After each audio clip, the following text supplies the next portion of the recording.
Assalamualaikum warahmatullahi taala wabarakatuh. Bismillahirrahmanirrahim. Alhamdulillahi rabbil alamin. Wa bihi nasta'in ala umuri dunya waddin. Wa sallallahu wa sallama ala habibina imamil muttaqin wa qaidil mujahidin wa ala alihi wa sahbihi ajma'in wa ba'd. Rabbi shrah lana sudurana wa yassir lana umurana وافتح علينا أبواب الفهم والعلم والحكمة كما فتحت على أنبيائك وأوليائك وعبادك الصالحين اللهم أرنا الحق حقا وارزقنا اتباعه وأرنا الباطل باطلا وارزقنا اجتنابه برحمتك يا أرحم الراحمين سبحانك لا علم لنا إلا ما علمتنا إنك أنت العليم الحكيم ولا حول ولا قوة إلا بالله العلي العظيم وبعد. قال مصنف رحمه الله وحفظه الله تعالى ونفعنا به وبعلومه في الدارين إن شاء الله تعالى. Kita masih lagi dalam tajuk karakteristik daulah yang dibangunkan Islam. Kita baru membicarakan tentang Daulah Madaniyah. Daulah Madaniyah yang merujuk kepada Islam. Jadi ada beberapa karakteristik yang disebutkan di sini. Kita habiskan sedikit tentang karakteristik ataupun ciri yang pertama, iaitu daulah Islam adalah daulah Madaniyah yang ditegakkan di bumi dengan menggunakan hukum-hukum langit, iaitu hukum-hukum langit maksudnya hukum yang diambil daripada wahyu yang diturunkan Allah Subhanahu wa taala. Bertugas, iaitu daulah itu bertugas menjaga perintah dan larangan Allah di tengah manusia. Ini peranan daulah. Jadi maksud bila kata peranan daulah, maknanya daulah ni barang yang abstrak. Jadi yang dikendaki dengan daulah itu ialah pemerintah, iaitu kerajaan, pemimpin yang menguruskan sebuah daulah itu. Maka tanggungjawabnya ialah menjaga perintah dan larangan Allah di tengah manusia. Ini perkara yang sangat terang dan jelas tentang peranan sebuah kerajaan Islam dan pemerintah yang memimpin sebuah kerajaan atau daulah Islam. Jadi kalau kita lihat dalam sebuah kerajaan itu, hukum-hukum Allah tidak ditegakkan dan larangan-larangannya tidak dijauhi ataupun tidak dijadikan sempadan di dalam kehidupan umat, maka daulah yang demikian telah kehilangan sifatnya sebagai sebuah daulah Islam. Telah kehilangan sifatnya sebagai sebuah daulah Madaniyah yang berpandukan kepada Islam. Jadi dia hanya jadi daulah Madaniyah, iaitu kerajaan sivil yang sebanding dengan kerajaan-kerajaan sivil, kerajaan Madaniyah yang ada di dunia ini, yang tidak berpandukan kepada wahyu ataupun pedoman daripada kitabullah. Dan kalau kita tengok dalam konteks hari ini, umat Islam masih terkial-kial dalam usahanya untuk mengislamisasikan daulah atau kerajaan, supaya ianya mengambil sifat dan ciri-ciri daulah Islam itu tadi dengan sempurna.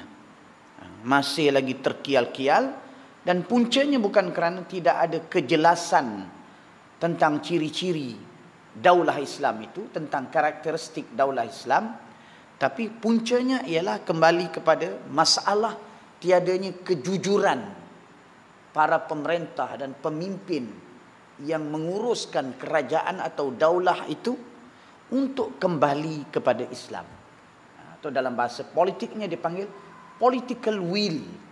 Political will, keinginan yang bersifat politik untuk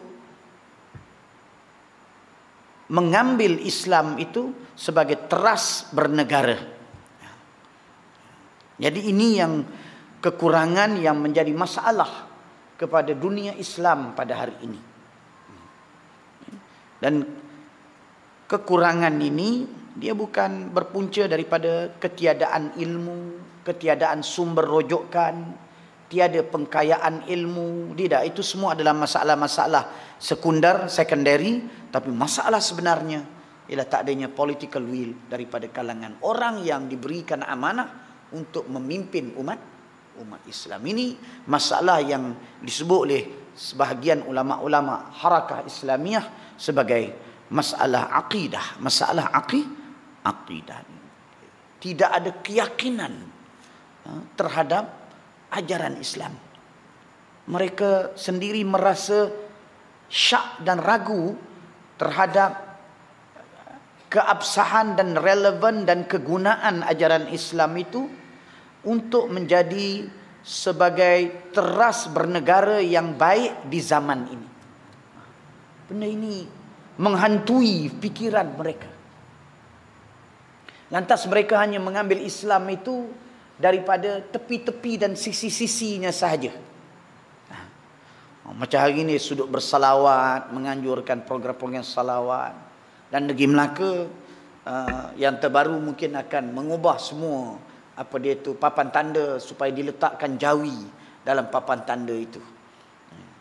Jadi itu dah tentu akan menelan kos yang tinggi, projek yang menelan belanja yang besar, kerana menggantikan ataupun memasukkan di situ tulisan jawi. Jadi ini memang pada pandangan sepintas lalu suatu yang sangat positif. Tetapi bila dilihat lebih jauh, ia menggambarkan sifat keraguan yang berkekalan di dalam diri para pemimpin-pemimpin yang berpahaman sekular terhadap Islam.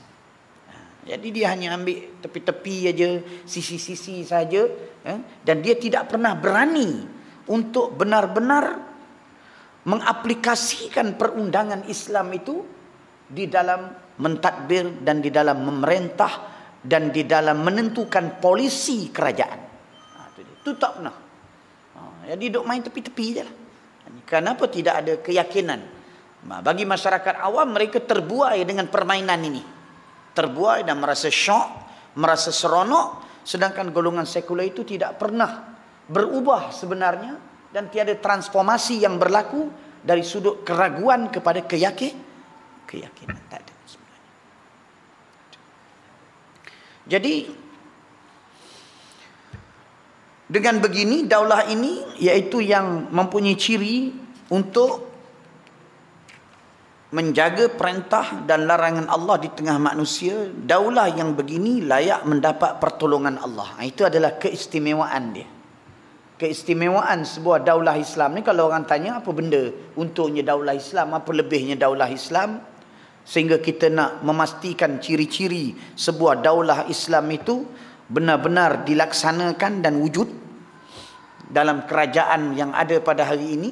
Apa kebaikannya? Kebaikannya yang pertama yang disebut oleh Al-Imam Al-Qaradawi rahimahullah ialah layak mendapat pertolongan Allah. Ini sangat penting. Konsep ini konsep akidah, sebab dia melibatkan pertolongan Allah.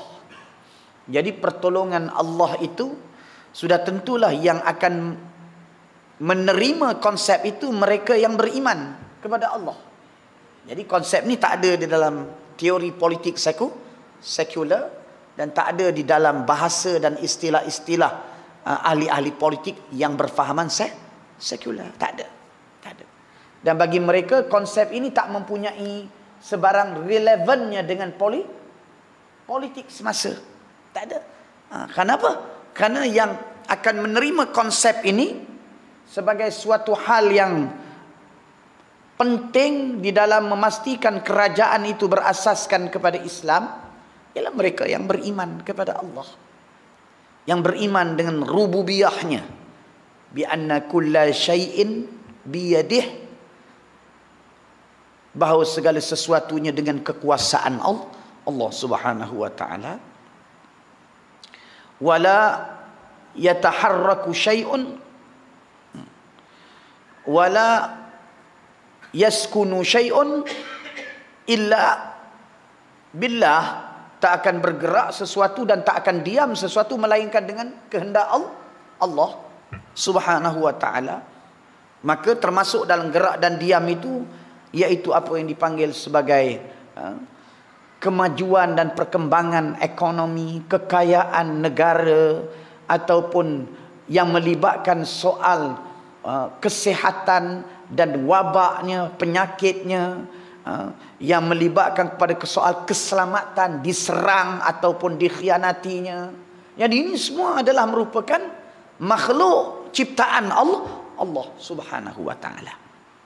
Maka Allah Subhanahu wa taala berkuasa untuk memberi pertolongan kepada hamba-hambanya, dalam hal ini kepada sebuah kerajaan Islam, dengan melindungi kerajaan itu daripada bahaya dan dengan memberikan kekayaan kepada kerajaan itu supaya ia dapat mentadbir rakyatnya dengan sempurna dan menjadi sebuah kerajaan yang mampu menyebarkan dakwah Islam ke seluruh dunia.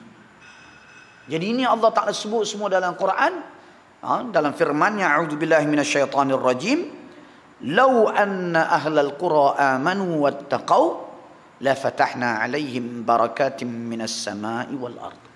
Kalaulah penduduk negeri itu beriman dan taat, sudah pasti kami, ini Tuhan sebut ni, la fatahna, maknanya ini adalah merupakan jawab syarat, law syartiyah, law syartiyah, law anna ahlal qura, sekiranya penduduk negeri itu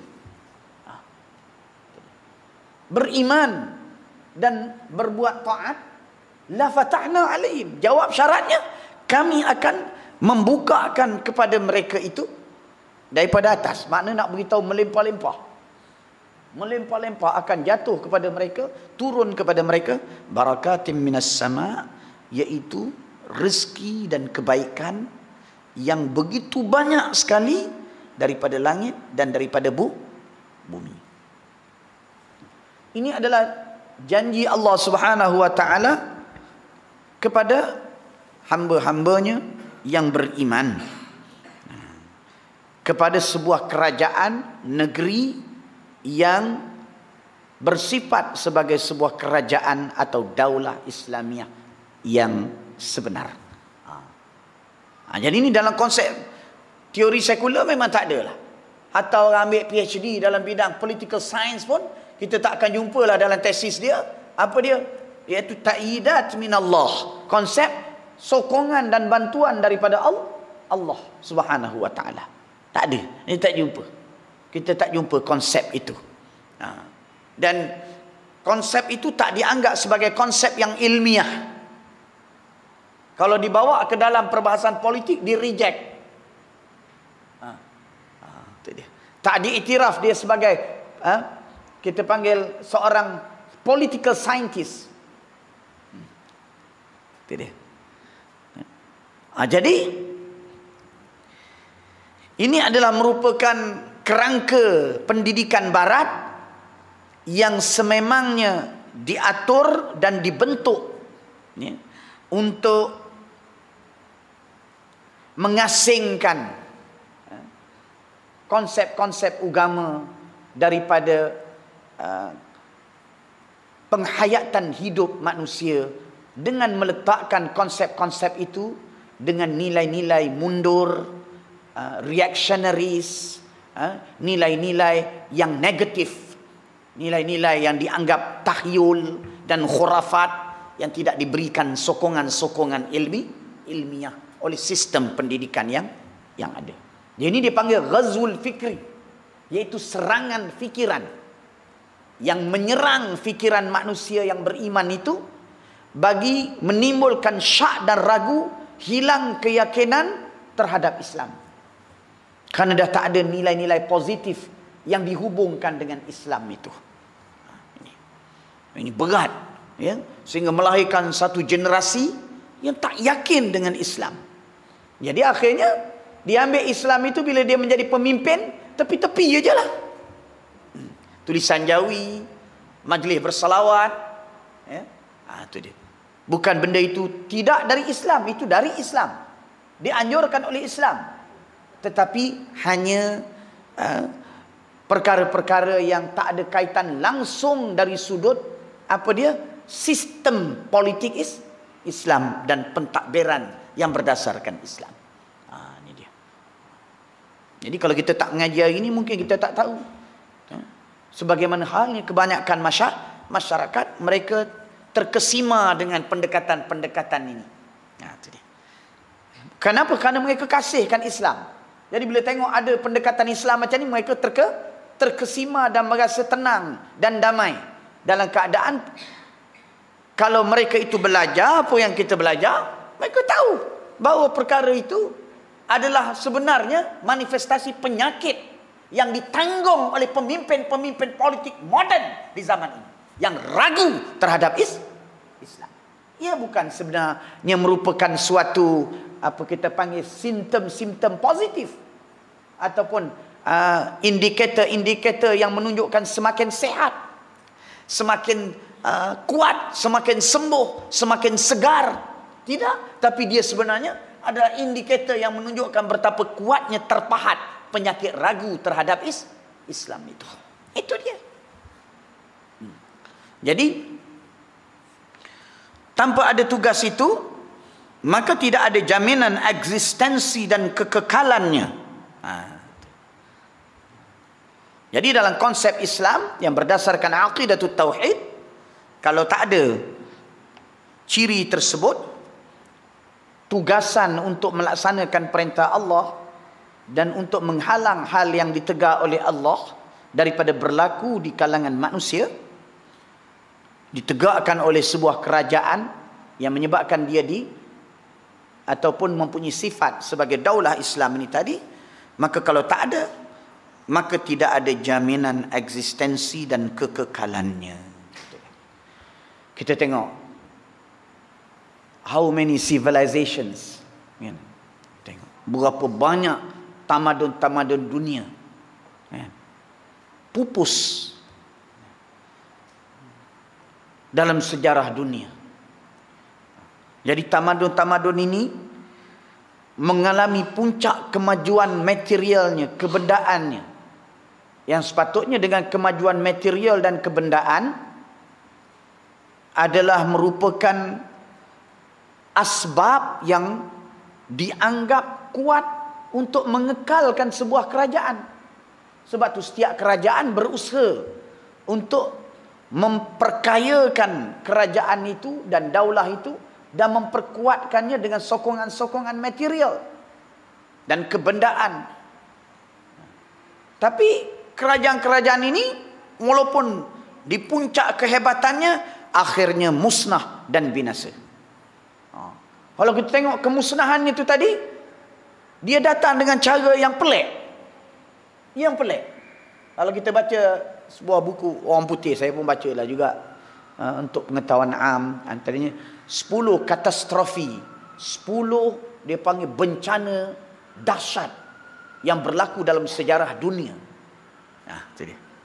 Antara bencana itu ialah penyakit yang luar biasa yang meruntuhkan kerajaan Rom. Penyakit yang meruntuhkan kerajaan Rom. Di mana ketika itu Rasulullah SAW sudah wujud, sudah muncul di Makkah Al-Mukarramah, sudah memulakan dakwah. Dan ketika itu kerajaan Parsi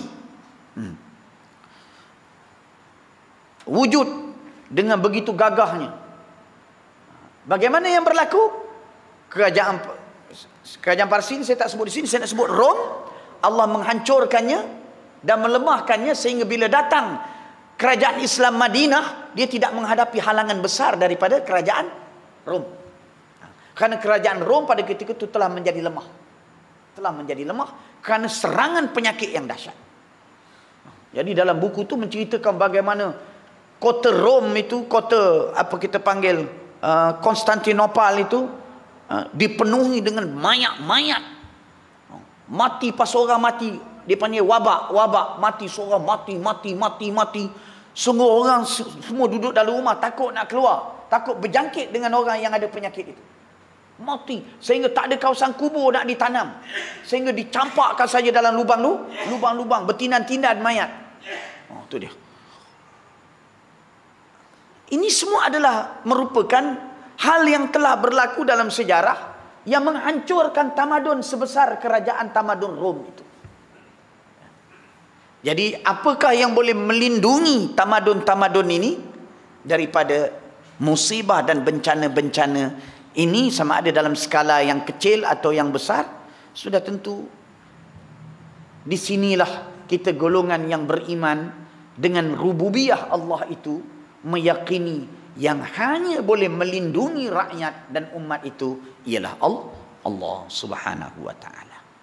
Maka kita memerlukan ta'yidat, muayyidat, ma'unat, nusrah daripada Allah Subhanahu wa taala yang berterusan, campur tangan daripada Allah yang berterusan, yang melindungi kesejahteraan rakyat. Itu. Jadi kita tengok sebagai contohnya di dalam yang terbaru Brunei sebagai contoh, bila dia melaksanakan hudud, ditemui telaga minyak yang boleh dipakai untuk 100 tahun lagi. Kan? Ini contoh-contoh kebenaran janji Allah. Contoh-contoh kebenaran janji Allah Subhanahu wa taala. Contoh lagi yang berlaku di Aceh apabila dia dilanda dengan tsunami. Ada kampung yang memang setiap malam mendirikan tahajud. Kampung tu memang dia buat sembahyang tahajud waktu malam. Sentiasa berterusan tiap-tiap malam. Orang kampung dia. Maka bila berlaku tsunami, jadi kampung ini tak dibadai oleh rempuhan air yang begitu laju melebihi 300 km sejam, dan air itu sebaliknya mengambil jalannya menghempas kampung-kampung yang ada di sekeliling kampung tersebut. Ini daripada mana? Ini jawapan, apakah jawapan yang logikal yang boleh kita berikan? Tak ada jawapan yang logikal yang boleh diberikan kalau orang tu tak beriman bahawa kekuasaan yang mutlak ialah di tangan Allah Subhanahu wa taala. Kerana yang melakukan itu ialah Allah dengan kekuasaannya. Oleh itu, sebuah kerajaan Islam dijanjikan Allah dengan pertolongan ini. Firman Allah Ta'ala, dalilnya dalam Quran yang cukup jelas. Sebagaimana kita ambil dalil dalam bab semayang sampai berbalah, bab semayang nak kunut tak kunut. Kerana apa? Fiqhud dalil. Kerana dalil. Tiba-tiba dalam bab politik kita tak bercara langsung. Tuhan bantu ke tak bantu? Kita tak ada nak bercara langsung, seolah-olah ni kita tak pakai. Sedangkan kalau kita pakai fiqhud dalil yang berkaitan tentang politik, maka kita mesti mengambil satu sikap yang berani untuk mengingatkan pemerintah ketika berlakunya bala dan musibah kepada negara. Ini berpunca daripada kepimpinan yang tak berdasarkan Islam.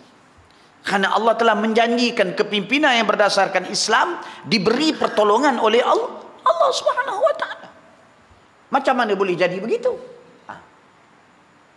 Kerana tidak adanya kesungguhan daripada pemimpin untuk melaksanakan Islam. Jadi akhirnya negara kita ni pada hari ini begitu dahsyat sekali dari sudut keruntuhan moral dan kerosakan akidah yang begitu pantas, ya, melanda masyarakat. Allah Ta'ala berfirman, A'udzu billahi minasyaitonir rajim. Wa la yansurannallahu man yansuruh. Innallaha laqawiyyun aziz. Alladzina in makkannahum fil ardi aqamus salata wa atawuz zakata wa amaru bil ma'rufi wa nahaw 'anil munkar walillahi 'aqibatul umur. Maksudnya, sesungguhnya Allah pasti menolong agamanya. Janji daripada Allah, ya, yang menggunakan 3 penegasan. Satu dengan lam, wala yansurannallah. Yang kedua dengan fa'lul mudhari'. Fa'lul mudhari' dalam bahasa Arab memberi makna taukid, penegasan. Kerana ia membawa kepada makna fil hal wal mustaqbal. Benda ni akan berlaku sekarang dan akan datang. 2. Dan yang ketiganya menggunakan nunun taukid, nun penegasan. Wala yansurannallah. Jadi 3 penegasan Allah bawa mari nak mengatakan pasti Allah akan menolong sesiapa yang menolong Allah, iaitu agama Allah. Ini janji Allah. Lepas tu macam mana kita tak yakin dengan kerajaan Islam? Sedangkan bukti je begitu banyak dalam sejarah Islam. Bukan perkara yang khayali, bukan perkara yang tahyul dan direka-reka dan syok-syok begitu, tidak. Tapi fakta sejarah seperti dalam pemerintahan Umar Abdul Aziz radhiyallahu taala anhu, apabila dia memerintah, ya, menyebabkan manusia menjadi damai. Bahkan anjing dan binatang, anjing lawan apa? Anjing lawan kucing. Lihat ni tidak ni. Anjing dengan kambing dengan serigala. Kambing dengan serigala berkawan, bersahabat. Serigala tak terkekang kambing, kambing tak takut pada serigala. Ini berlaku di dalam pemerintahan Umar Abdul Aziz. Keberkatan pemerintahannya. Ini fakta yang diriwayatkan secara sahih. Sebagai tambahan kepada fakta, sehingga rakyatnya di zaman itu tak ada yang layak menerima zakat kerana mewahnya kerajaan, kayanya hasil kerajaan, sampai tak ada layak menerima zakat. Itu dia. Ini adalah fakta-fakta yang berlaku dan bukan rekaan. Jauh sekali seperti yang cuba disebut oleh, yang saya cukup marah dengan ahli-ahli politik muda ni. Dia nak guna istilah barat tapi dia tak tahu konteks yang betul. Nak guna istilah barat tak tahu konteks yang betul. Mentang-mentang dia belajar universiti, nak cakap guna istilah barat. Maka dia kata benda-benda macam ni dia panggil apa? Dia panggil apa istilah tu? Dia panggil cakap atas angin ni, dia panggil. Ada istilah moden dia panggil. Allah. Dia panggil cakap tak ada fakta, dia panggil. Cakap sekadar seronok halwa telinga aja, dia panggil apa? Retorik. Dia panggil ni retorik saja. Retorik. Makna retorik ni benda cakap begitu saja, macam tu. Tidak ada berdasarkan kajian, tidak ada berdasarkan kepada penelitian, tak ada fakta, sekadar sedap, orang dengar terpegun. Retorik ini digunakan oleh ahli-ahli falsafah barat dalam nak menunjukkan idea-idea yang dilontarkan tanpa penghujahan yang kuat, sama ada penghujahan falsafah dan logik ataupun dengan bukti-bukti yang bersifat saintifik. Itu retorik. Adapun dalam konteks kita yang beriman dengan kebenaran Islam, beriman dengan kebenaran wahyu, yang yakin dengan ajaran wahyu, maka ianya adalah cukup kepada kita dan jelas kepada kita, walaupun tidak dibuktikan dengan bukti sains. Ianya bukan perkataan yang dikategorikan sebagai retorik, kerana ia berdasarkan landasan akidah, keimanan kita kepada kebenaran Al-Quran yang tak boleh digugat kebenarannya itu. Maka mana boleh kita samakan perkataan para ulama dan penghujahan yang disampaikan tentang kelebihan Islam itu dengan idea-idea yang dilontarkan yang bersifat speculation, yang bersifat kita panggil armchair philosophy.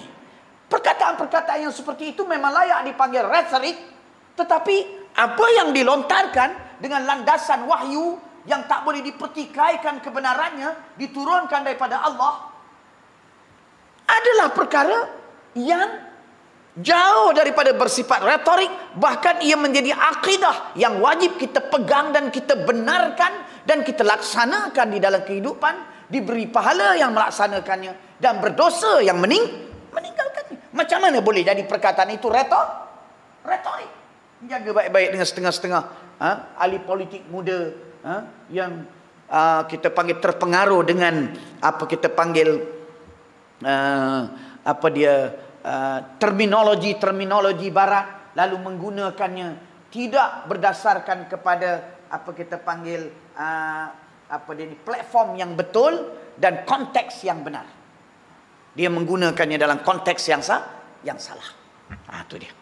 Menggunakan epistemologi ataupun kita metodologi dan terminologi barat untuk mereka meneropong Islam, maka menyebabkan mereka melihat Islam itu become obsolete, menjadi suatu agama yang sudah tidak ada lagi nilai dan kedudukan yang kukuh, kerana berdasarkan teropong yang mereka pakai, agama itu dan istilah agama is a mere rhetoric, hanyalah retorik. Mana boleh macam tu ni? Ini kesan daripada serangan fikiran, dan mereka yang macam ni bergerak dan terlibat di dalam kita panggil kancah dakwah dan perjuangan Islam. So you can imagine, kita panggil how great and how big, kita panggil kita panggil apa kita panggil apa dia ni, apa dia, ada istilah ni, kita panggil kerosakan, apa dia bahasa orang putih, destroy. Ini ada satu lagi bahasa, destruction. Tu that's how great the destruction happen because of their ignorance about Islam. Itu dia. Jadi ini muskilah hasil daripada serangan fikiran yang telah berjalan dekat 100 tahun. Itu dia. Akhir melahirkan orang yang nak Islam tapi otaknya tak beres, orang yang nak ini fikirannya tak beres, jahil dan macam-macam lagi. Akhirnya dia sendiri yang merosakkan Islam. Dia sendiri tak yakin. Yang ni tak yakin dengan undang-undang, yang ni tak yakin dengan akidah, yang ni tak yakin dengan akhlak Islam, yang ni tak yakin dengan kita panggil kelebihan-kelebihan Islam, dia tak yakin.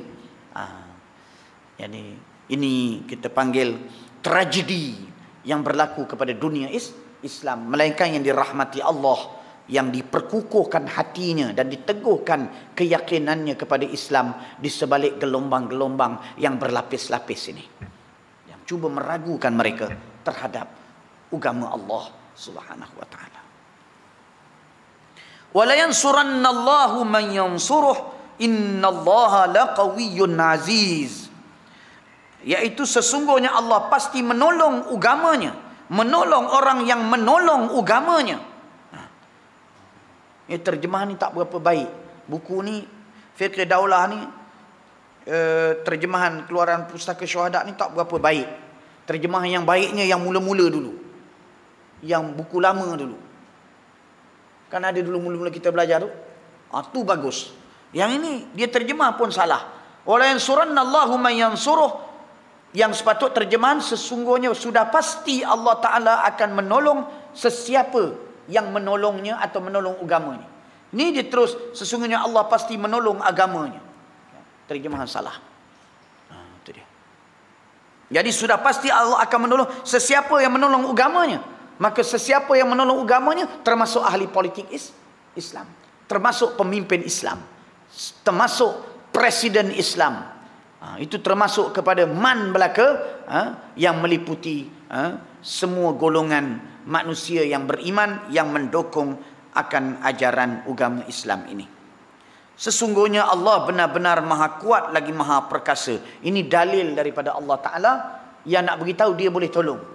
Kuat macam mana pun Amerika, kuat macam mana pun Britain, kuat macam mana sekalipun bangsa-bangsa bersatu, Allah Ta'ala mengingatkan bahawa innallaha laqawiyyun aziz, bahawa sesungguhnya Allah benar-benar maha kuat lagi maha perkasa. Sebab tu Allah boleh tolong, Allah boleh bantu.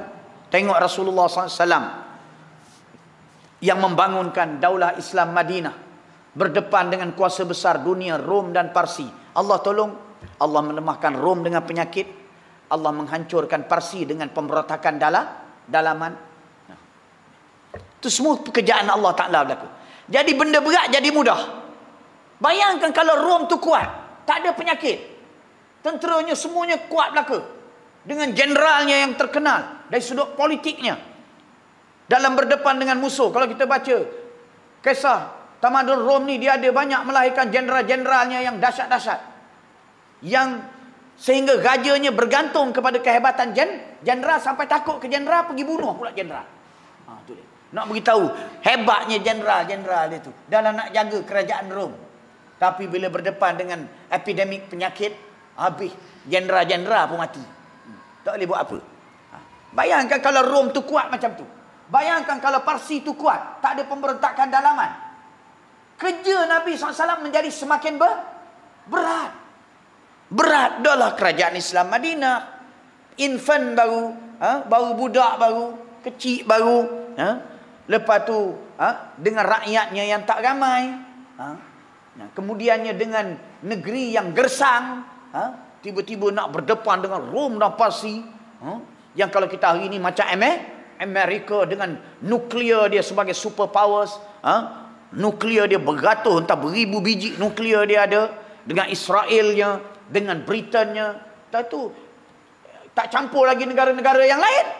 Yang mereka ni sebenarnya al-kufru millatun wahidah. Golongan yang menentang Islam itu adalah golongan yang satu sebenarnya. Golongan yang sama. Jadi kalau campur dengan India, campur dengan Britain, campur dengan Amerika, campur dengan Singapura, campur dengan ini semua, memang dunia Islam ni macam dia boleh pijak dengan ibu jari je. Boleh ancam begitu saja. Tapi Allah mengingatkan bahawa janji Allah adalah benar. Kerana Allah itu innallaha laqawiyyun aziz. Kerana sesungguhnya Allah benar-benar maha kuat lagi maha perkasa. Ini akidah. Ini adalah merupakan akidah atau i'tiqad, simpulan hati yang kita membenarkan i'tiqad itu tanpa sebarang syak dan ragu. Jadi kalau orang sembelih kita pun, kita tetap tidak akan merubah keyakinan kita di atas kebenaran itu. Ini dipanggil i'tiqad. Dipanggil akidah. Dia simpul mati daripada perkataan aqada, iaitu ikat. Tu dia. Mana ikat mati, tak buka dah. Makna ikat macam kita bergantung kat bukit, tak putus. Yakin, ini entah nak turun ke bawah ni. Ni kalau putus tali ni macam mana ni? Memang confirm mati. Tak, yakin. Sebab apa? Nak ikat kemah dah ni. Ada cara ikat dia. Ni nak terjun daripada kapal terbang ni. Entah. Kalau kita panggil tak terbuka payung ni, ataupun payung ni tercabut ke macam mana? Tidak. Kita ikat kemah dah. Ada cara kaedah ikat dia. Bukan sembarang ikat. Itu dia. Sebab tu kita tahu tak putus. Dan kemudiannya dia akan terbuka bila kita nak buka. Jadi itu sebab Allah Ta'ala berguna perkataan nak menerangkan di sini yang berkaitan tentang akidah itu daripada perkataan aqadah. Ikat. Makna kita ikat betul-betul. Kita tahu selamat kita dengan akidah ini. Dunia dan akhirat. Orang sembelih kita pun, kita tak akan merungkai ikatan itu. Kita tak akan rungkai. Biarlah mati. Di dunia kita mati. Selesai. Tapi di akhirat dijamin selamat. Kerana akidah itu benar. Benar. Tak benar macam mana Al-Quran. Tak benar macam mana. Kita tak yakin macam mana Al-Quran. Apabila Allah Ta'ala menyebut tentang sifat kejadian manusia. Ahli sains terkejut. Kerana Allah sebut bahawa yang pertama sekali min alaqah. Daripada alaqah. Sebelum tu apa? Min nutfah. Daripada nutfah. Nutfah ni apa? Kalau kita nutfah ni air mani. Mengapa Tuhan tak sebut dalam Al-Quran itu minal mani? Tak sebut. Tuhan sebut minal nutfah. Sebab apa? Sebab nutfah ni kata ulama titis. Titis. Maknanya kalau air hujan yang paling akhir dia nak berhenti tu, dia akan jatuh yang paling akhir tu setitik, comel dia pup begitu aja. Dia tak ada merecik, tak ada apa, tak ada berpecah, dia setitik tu aja. Jadi nak beritahu daripada begitu jutaan kita panggil benih yang dilepaskan oleh lelaki ketika berhubung dengan isterinya, setitik aja sebenarnya yang bersenyawa dengan benih perempuan. Ajaib.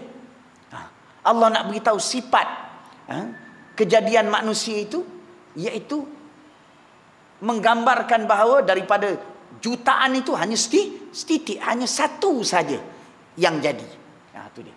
Sebagaimana akhir sekali begitu banyak air hujan yang terakhir tu. Satu tu aja. Dia tak tengok banyak-banyak, dia tengok satu tu aja. Nutfah. Kemudian alaqah. Alaqah ni maknanya apa? Ulat. Iaitu lintah. Alaqah maknanya lintah. Dalam penggunaan bahasa Arab, alaqah juga bermakna darah. Dalam penggunaan bahasa Arab, alaqah juga bermakna tergantung.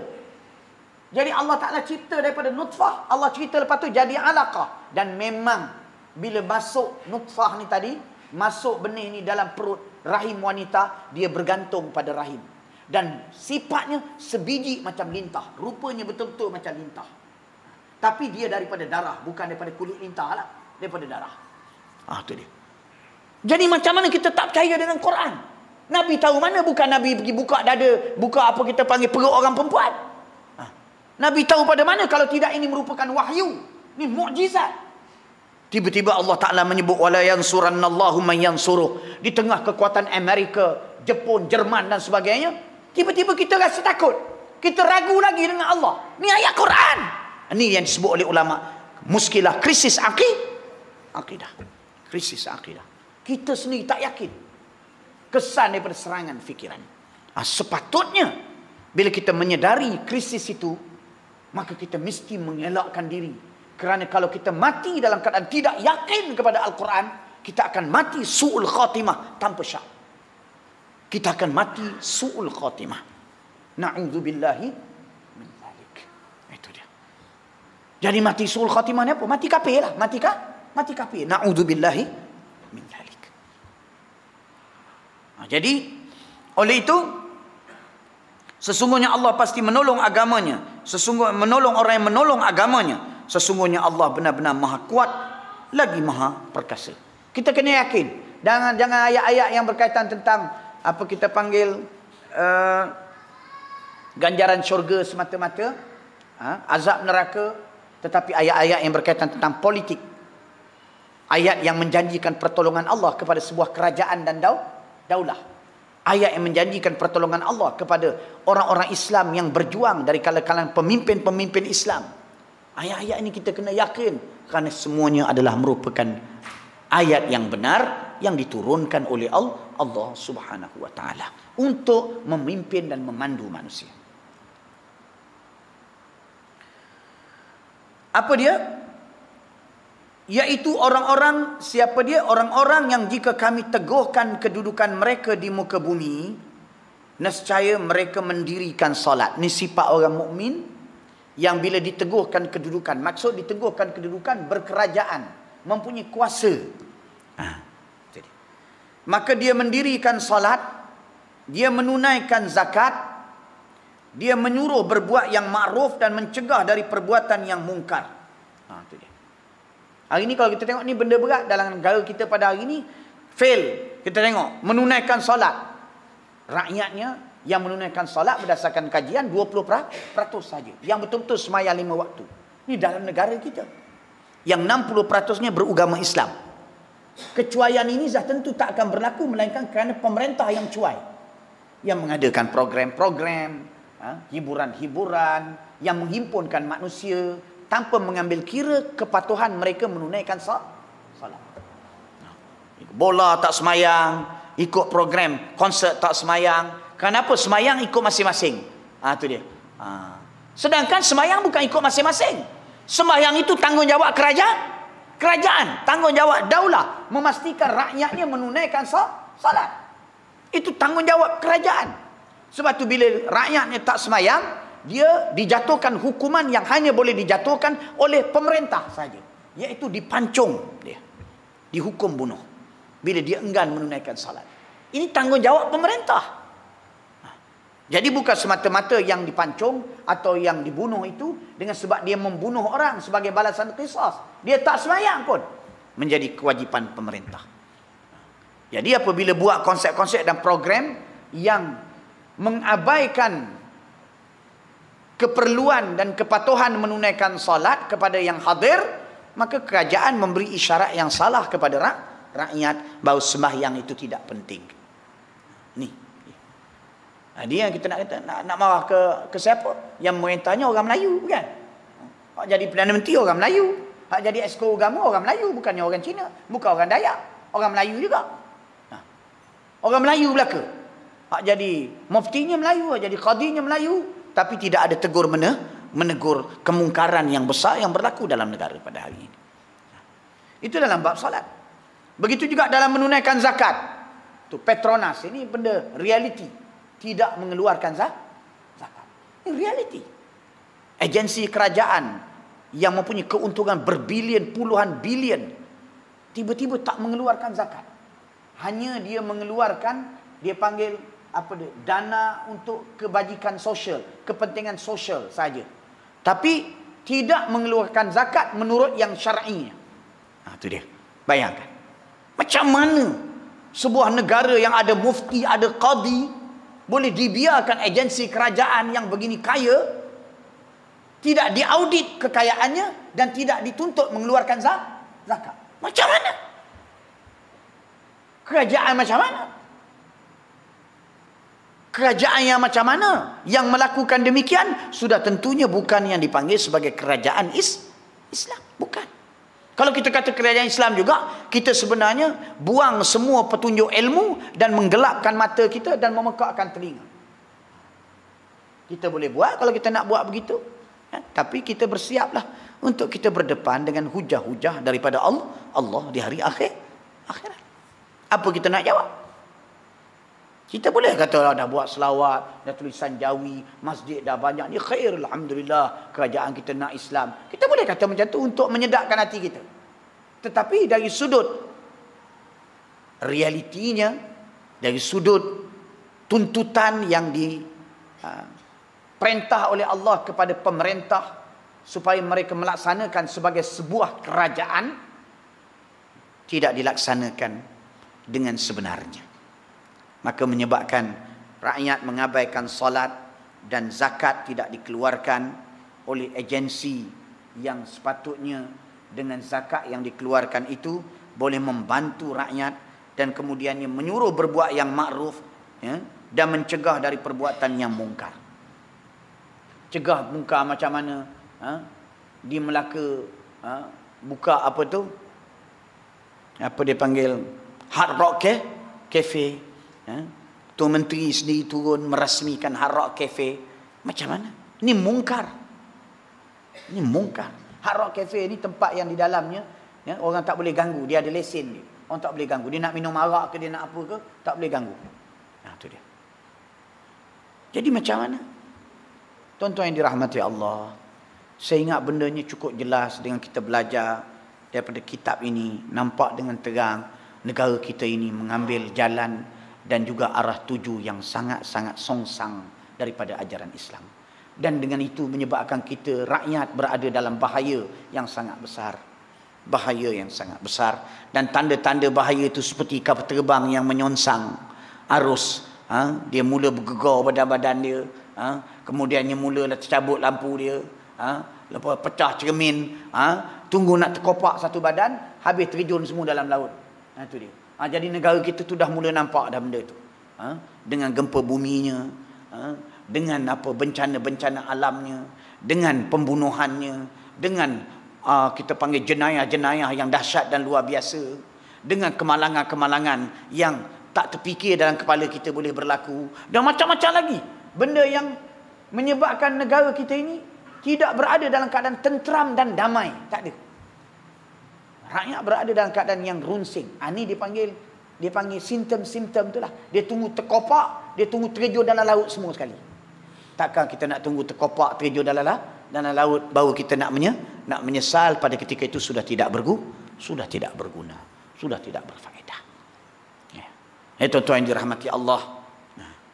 Tinggal 10 minit lagi cukup 1 jam.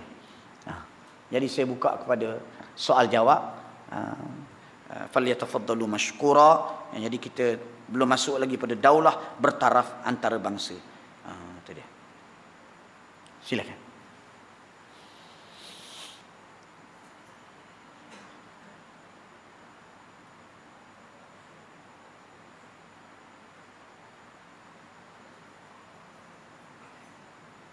Ya.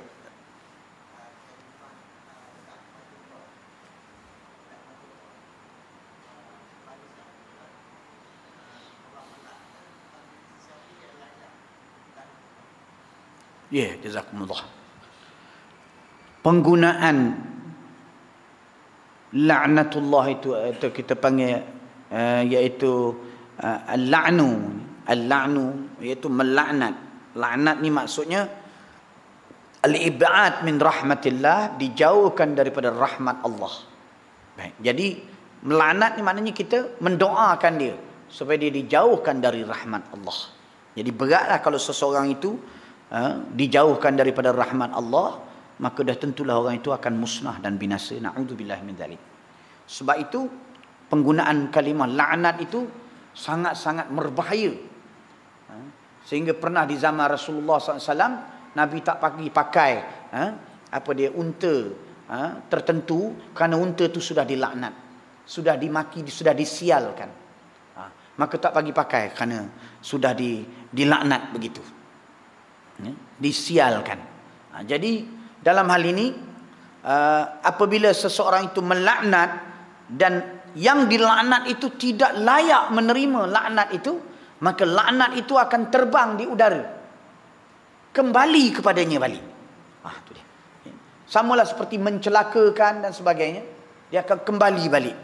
Jadi dalam hal ini, dalam persoalan laknat, hendaklah kita bersifat teliti, ya.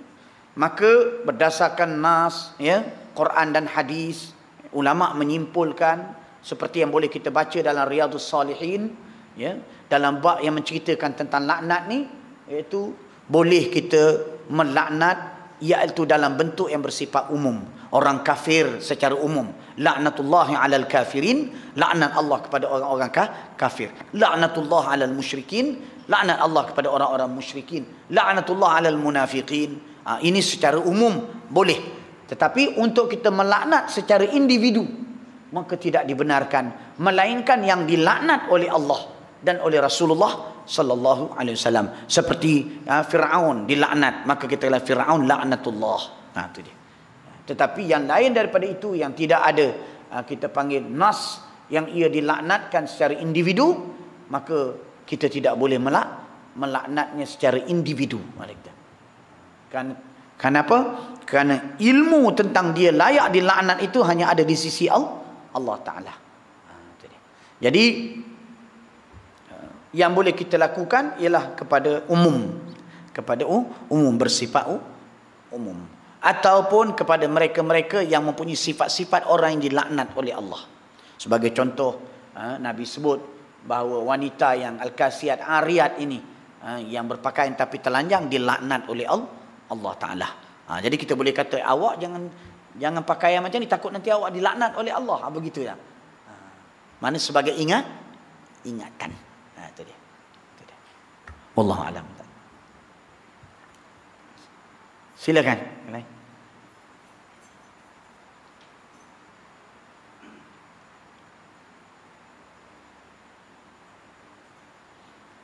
Sabar tuan-tuan, tunggu ya. Sampai lepas Isyak. Kat 10.30 lah ni, ya. InsyaAllah 5 minit lagi kita berhenti, ya. Kalau ada soalan silakan. Kalau tak ada, kita berhenti awal. Jadi bersama dengan saya tadi Tuan Guru Baba Ghazali daripada Fatani, yang mengajar kitab Aqidah Tahawiyah, Aqidah Ahli Sunnah wal Jamaah di Pondok Baitul Qurra 2 bulan sekali. Pada bulan yang April ini dia akan datang lagi. Ini bulan 2, bulan April 2 bulan lagi dia akan datang pada 13 hari bulan April. 13 hari bulan April. Jadi semua dijemput untuk hadir pada kuliah itu bermula jam 9.30 lebih kurang.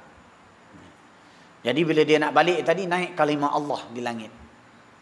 Tertulis besar kalimah Allah, alif lam lam ha. Dia ambil siap dengan kamera dia. Wah, nak sebut Tok Guru Tauhid mari, Tuhan tunjuk terus ni kalimah Allah. Tuhan, saya sebut dulu Baitul Qura ni sudah lebih daripada 25 kali kalimah Allah di langit itu muncul. Baru-baru ni dalam Maulid Akbar yang kita buat di Baitul Qura yang dihadiri oleh para habaib, 3 kali kalimah Muhammad, 3 atau 4 kali kalimah Muhammad itu terbit di sebelah bulan. Terbit Muhammad, lepas tu hilang, datang lagi Muhammad, hilang, lepas tu terbit lagi Muhammad. Ini disaksikan oleh pelajar-pelajar. Siangnya sebelum bermula majlis maulid, waktu petangnya sebelum maghrib, keluar kalimah Allah. Tu saya tengok sendiri. Ini apa dia?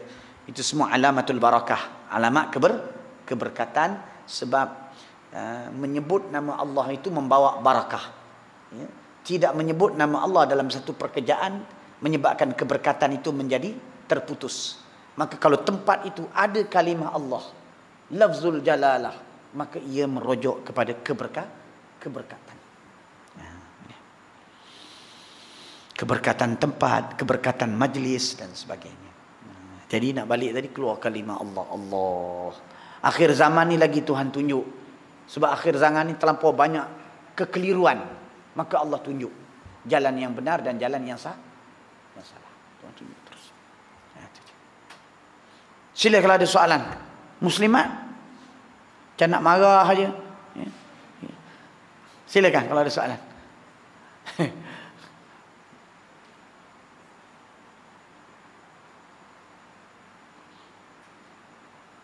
Ada.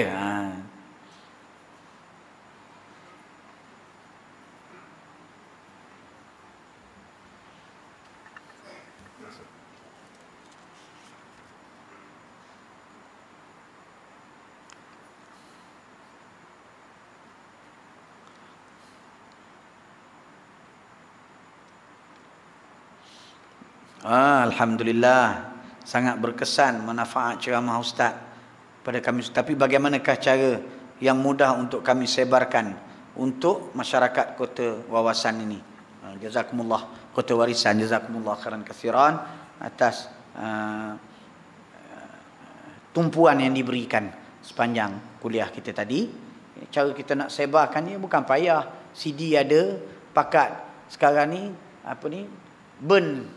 Ambil satu keping CD, burnkan dalam komputer masing-masing, keluarkan salinan-salinan, kita usahakan sendiri, letak dalam peti surat atau hadiah kepada kawan-kawan kita, hadiahkan supaya dia mendengarnya. Mungkin dia tak dengar, daripada 10 yang kita bagi, 3 orang akan buka, maka sekurang-kurangnya 3 orang insya-Allah mendapat hidayah. Kena ada usaha, ya, kena ada usaha.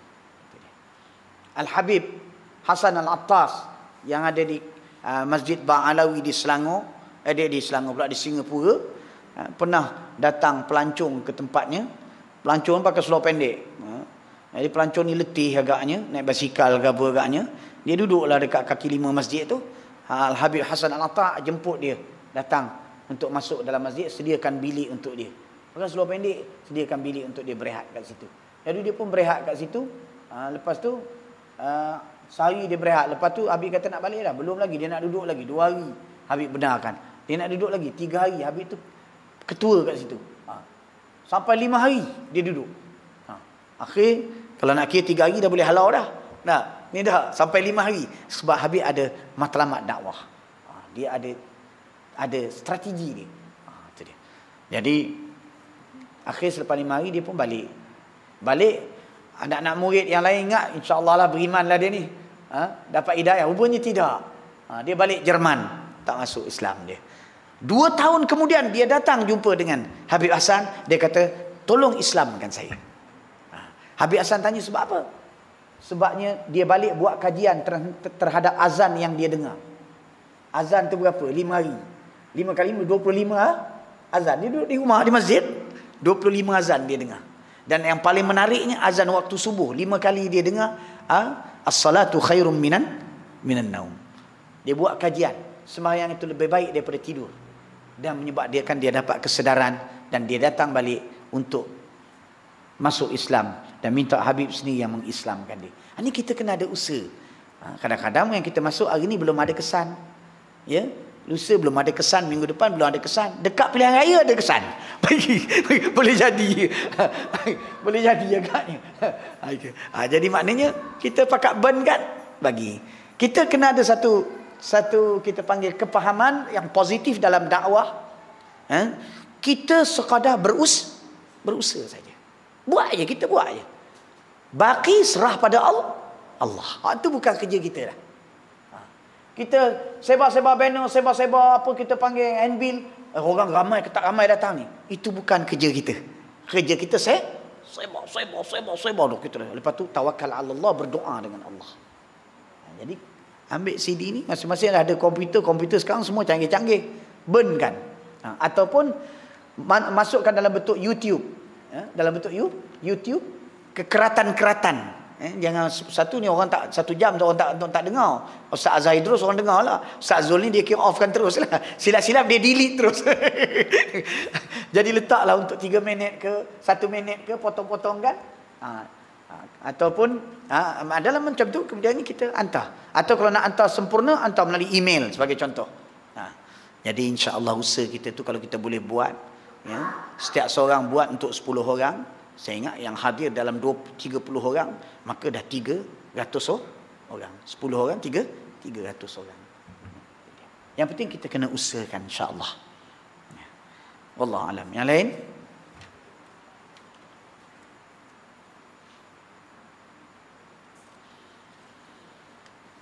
Jadi tuan-tuan, oleh kerana saya janji 10.30 dah terlebih, 10.31.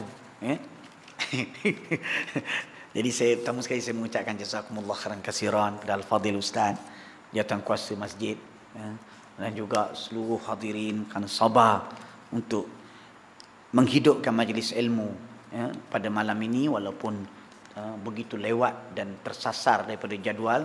Saya nak lalu highway tadi, lepas tu telefon plus kata highway jam di satu tempat, dia kata 20 km sejam. Jadi saya pun patah balik. Dah pergi nak ke arah highway, patah balik lalu ikut Linggi, Port Dickson. Rupanya lagi jam lagi. Sebab jalan dia kecil, pusing-pusing, kita tak boleh nak potong. Jadi kereta berderet. Kereta banyak juga. Jadi tak boleh nak potong-potong. Terpaksa ikut. Jadi menyebabkan akhirnya 2 jam baru sampai di sini. 2 jam. Tapi kalau highway tu kemungkinan lebih lagi, kita betul tak tahu juga. Ala kulli alhamdulillah sampai. Jazakumullah khairan kasiran pada yang mulia semua tuan-tuan sekalian. Semoga kuliah kita pada malam ini memberi manfaat dan kita kembalilah kepada Islam. Kita pegang Islam. Modal kita akhirat tu aja. Kalau kita mati dalam keadaan Islam ni, kita ada problem dengan Islam, na'udzubillahi min dzalik. Na'udzubillahi min dzalik. Jangan mati dalam keadaan kita ada problem dengan Islam. Jangan. Na'udzubillahi min dzalik. Wallahu alam. أقول قولي هذا وأستغفر الله العظيم لي ولكم وصلى الله على سيدنا محمد وعلى آله وصحبه وبارك وسلم والحمد لله رب العالمين والسلام عليكم ورحمة الله تعالى وبركاته. سبحانك اللهم وبحمدك أشهد أن لا إله إلا أنت أستغفرك وأتوب إليك. بسم الله الرحمن الرحيم. العصر إن الإنسان لفي خسر إلا الذين آمنوا وعملوا الصالحات وتواصوا بالحق وتواصوا بالصبر. السلام عليكم ورحمة الله تعالى وبركاته.